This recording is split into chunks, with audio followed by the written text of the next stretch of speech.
Hey, welcome to Ministry Oasis.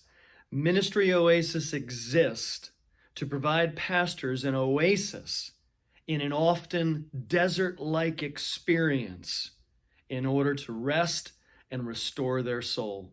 And I mean, goodness gracious, when you throw in the mix the Corona crisis, it feels a lot more like Death Valley than any normal desert. Things are tough out there.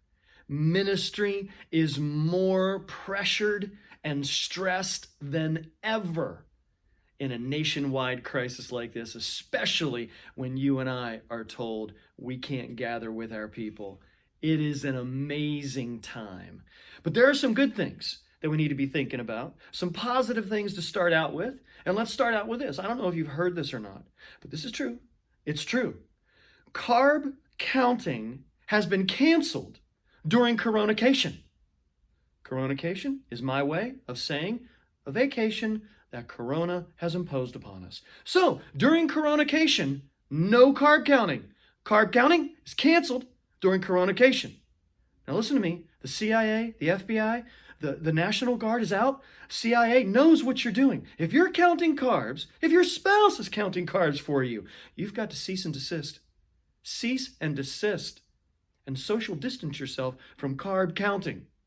I'm telling you, that sounds like a good thing. The next thing is also a really popular item that we've come up with here at Ministry Oasis is an opportunity for you to take advantage of that time when everyone is going to be invited back to your campus. And that's going to be a nerve-wracking time for a lot of people. They're going to be wondering, am I safe? Am I comfortable? Well, we've devised what we consider to be the solution to that. It is the fellowship face mask.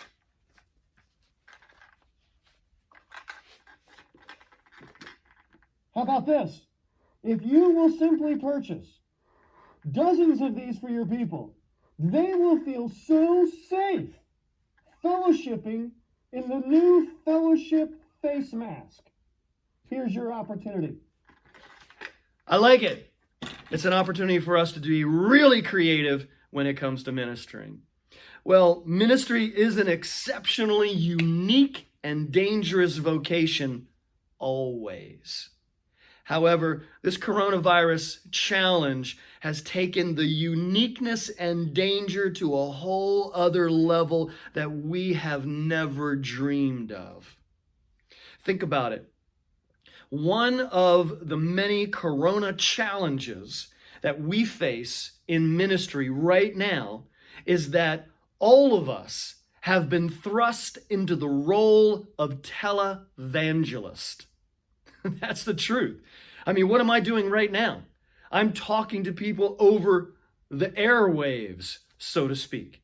You and I can't meet with our people, so we're talking to empty buildings. We're talking to empty sanctuaries, empty rooms, empty studios, and we're producing video for people to watch in hopes that somehow we'll retain the audience and they won't stop giving. We all are now tele-evangelists. I bet very few of you ever imagined that you would be in the position of a tele-evangelist at this stage in your life. But that's the reality of our day. More than ever, our personal soul health and well-being is truly in jeopardy due to the monstrous load of stress caused by the corona crisis.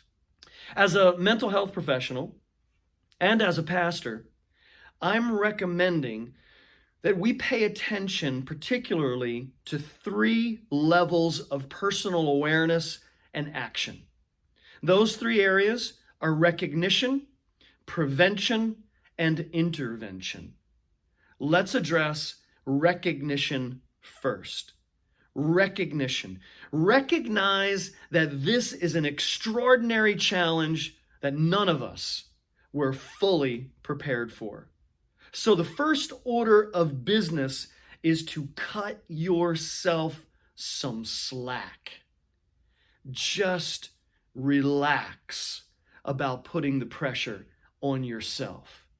Then we're going to go to a slide, and we're going to walk through some of the realistic Corona-ffects. Yes, that's right. Corona-ffects. So here are some realistic Corona-ffects. One, numbness. It is a normal reaction during times of trauma and crisis, and this legitimately is a time of trauma and crisis for us as ministers, that we feel a sense of numbness, an absence of awareness of what we do. How do we respond to this? This is not normal. This is not anything within the realm of near normal. So how do we respond? Many of us are likely feeling a great sense of numbness, where we are almost in a stupor. We don't really know what to do, how to react. We're grasping at straws. We're waiting for the next executive order. We're waiting for the next, church pastor somehow to get online and tell us what to do. And we're just feeling numb. That's normal. Numbness is normal.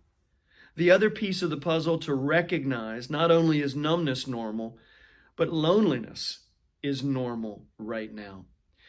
Not only do we feel alone because of social distancing, because of not being in the proximity of other people, not only does loneliness occur even when we're immersing ourselves in social media contact, but loneliness occurs because we feel like we're alone in our Corona-ffects. Every little nuance of the way in which we are responding to this crisis, what I'm calling Corona-ffects, is a sense of loneliness. We get the sense that we're alone in it, that nobody else is probably feeling this way. And that's part of the reason why I'm talking to you. I'm talking to you because these things are normal during times like this.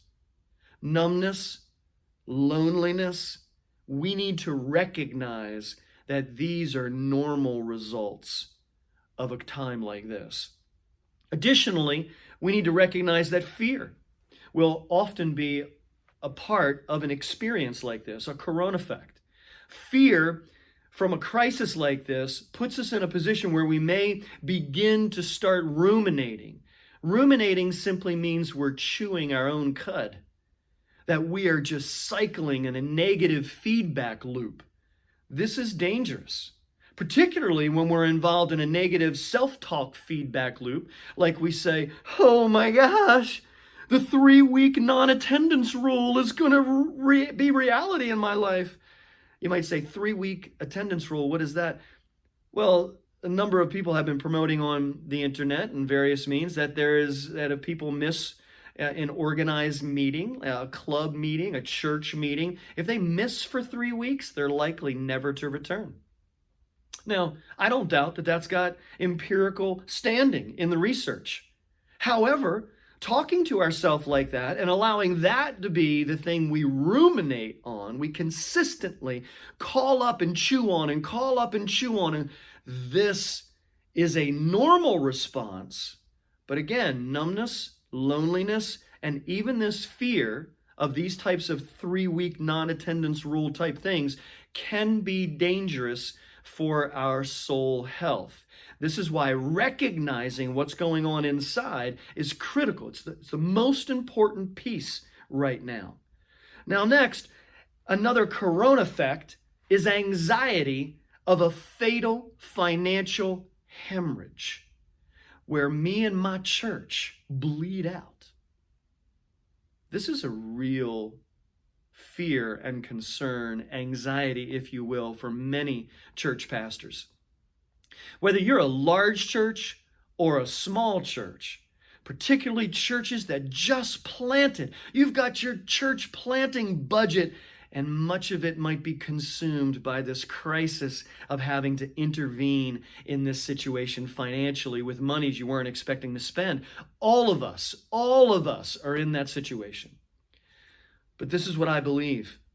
That kind of anxiety needs to be mitigated by sessions such as this, where we're coming together and we're recognizing that numbness and anxiety and loneliness and a sense of fear are all normal reactions up front in a crisis like this. These things can't rule the day, but before we can get on top of them, before we can wrestle them to the ground, we've got to recognize them and admit that they are realities. Because the first step to any type of recovery is always admitting that we have a problem. We do have a problem. Most of us need to admit that. Numbness, loneliness, fear, anxiety. And all of that leads to a sense of what I'm characterizing as feeling like we're strapped into the back seat of a car that's hurtling towards a cliff, and we have no way of influencing the outcome, no way of influencing the impending result.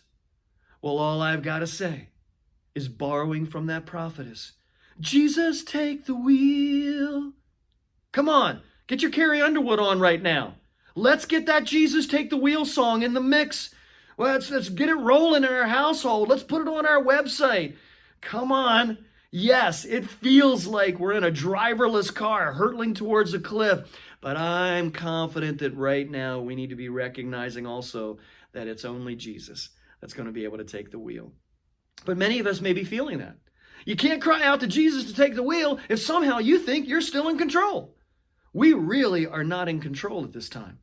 Very little control do we have, except on ourselves and our own little world.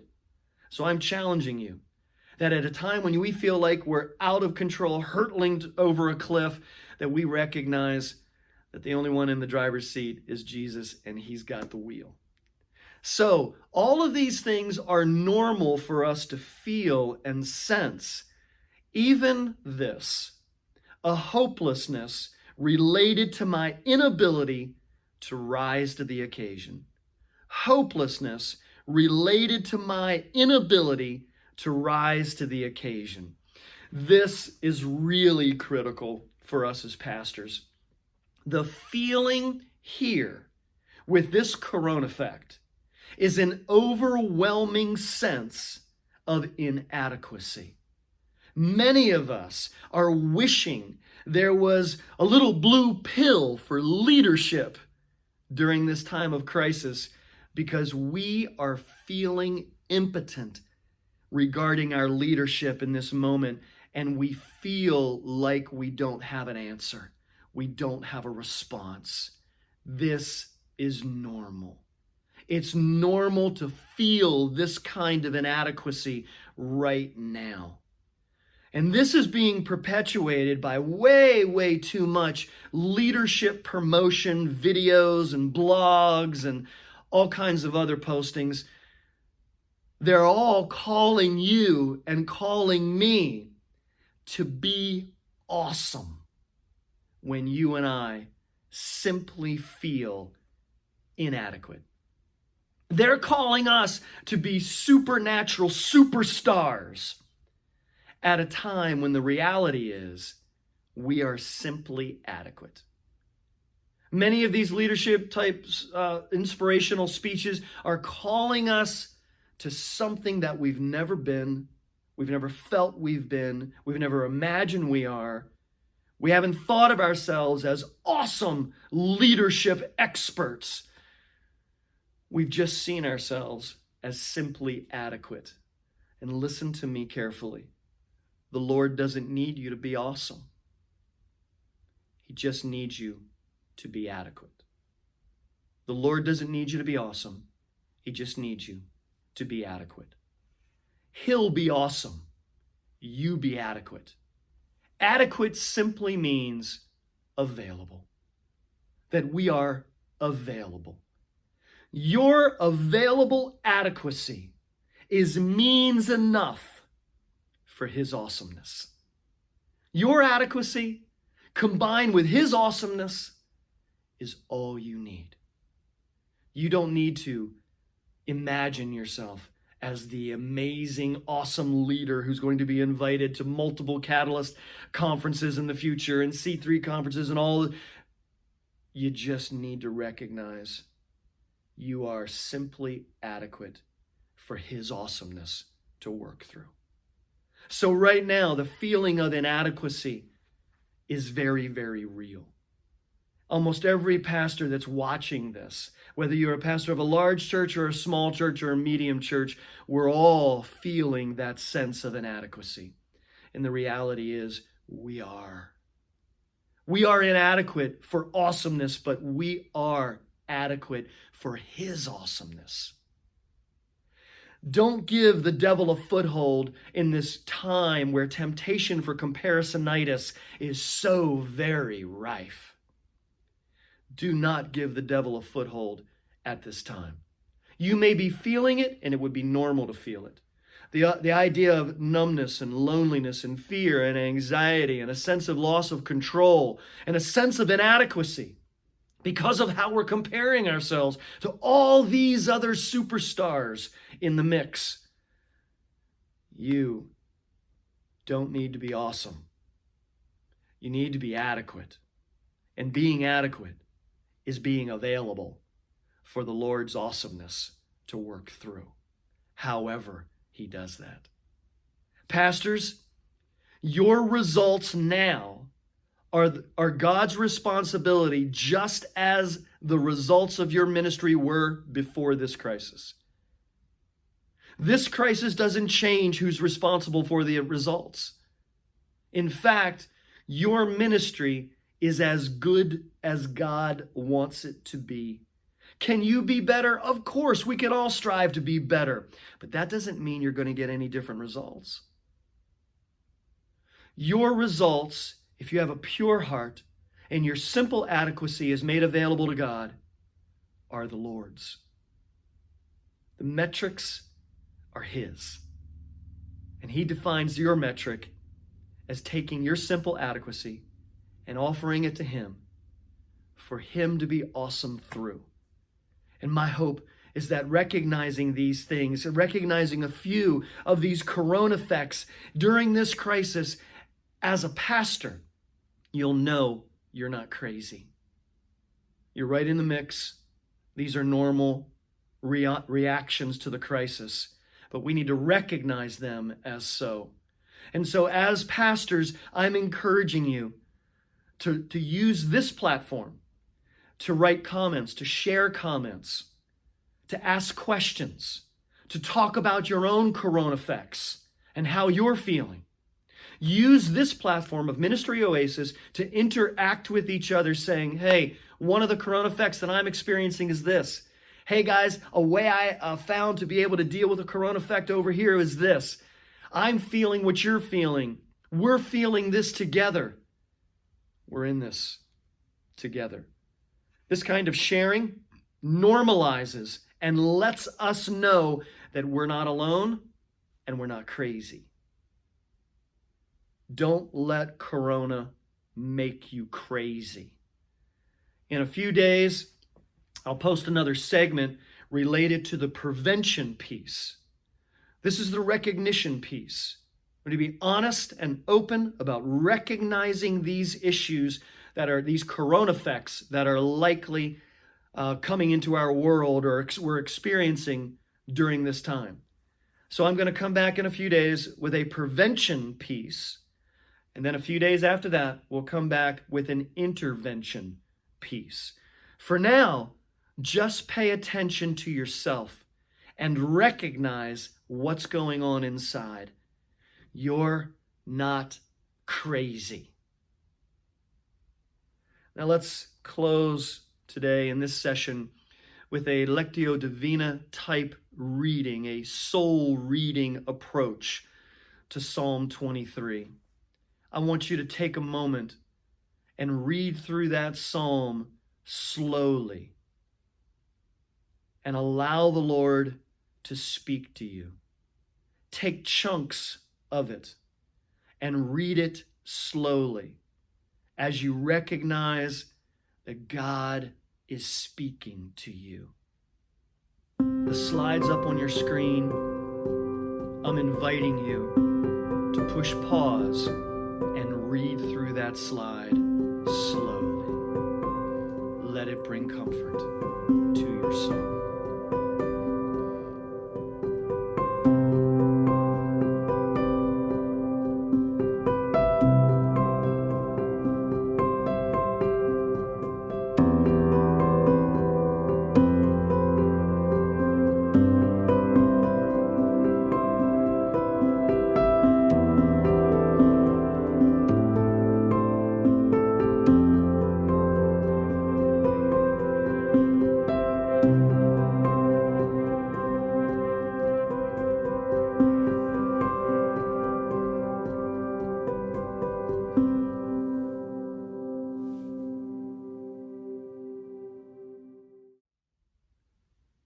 as we come back from the slide, I want to encourage you these particular things. Every minister has their parched season and needs a ministry oasis. So I want to encourage you to check out all the free resources that we have. Nothing on this site costs anything. It simply costs you the time to look through the resource section, to check out the articles, to perhaps purchase the books wherever you purchase books. We're just giving you suggestions on the resource site so that you can be engaged in the process of helping yourself during this time. There's only so much that sites like this or what I'm doing can help with. You've got to take the initiative to procure the resources to nurture your own soul. And none of these resources are quick fixes. None of these resources are about how to fix your church or how to save your church or how to grow your church. It's all about soul health for the minister. And so I want to encourage you to check out these resources on Ministry Oasis, and also take a look at, for sure, the Corona-cation do's and don'ts. I've posted them on the site. Reflect on those, engage those, wonder about which ones you need to do and which ones you need to stop doing. The Corona-cation do's and don'ts are an important visit on this site for right now. Listen to me carefully. God's got the coronavirus. He does. He's got it. Just like he's got everything else. He's got the coronavirus and the whole universe in his hands. We are Romans 8:28 people. Everything is going to be good. God bless you. And know that you've always got an oasis for the parched ministerial soul at ministeryoasis.com. God bless you. Have a fabulous day. I'll talk to you in a couple days.